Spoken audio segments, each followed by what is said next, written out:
Today we're gonna have clown.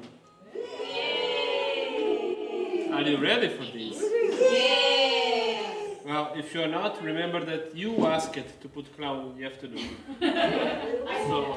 But clowning is a very serious business. Why? Because that's why we're going to try to make some exercises here so you can try to develop. Because clowning is also an art.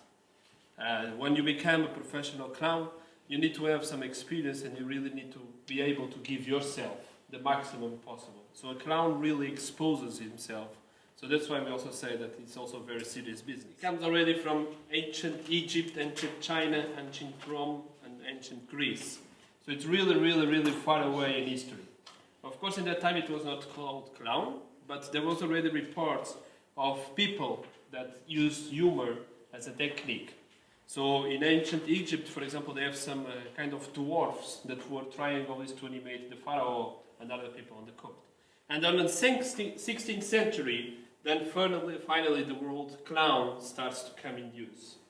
And it comes also very common to get related with jesters on the court, which was a fool on the kings or the courts on the times of the medieval time, that they had the power with humor to say things to the king that nobody else could say.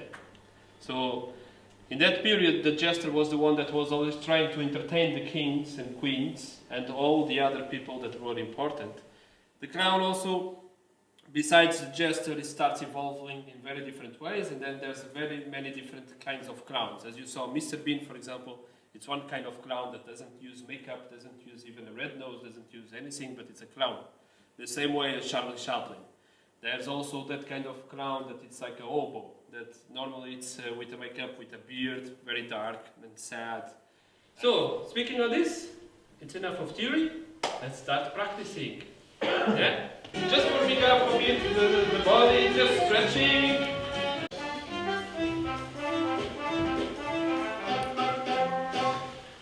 Another nose is your nose. Your eyes, your eyes. And the tongue.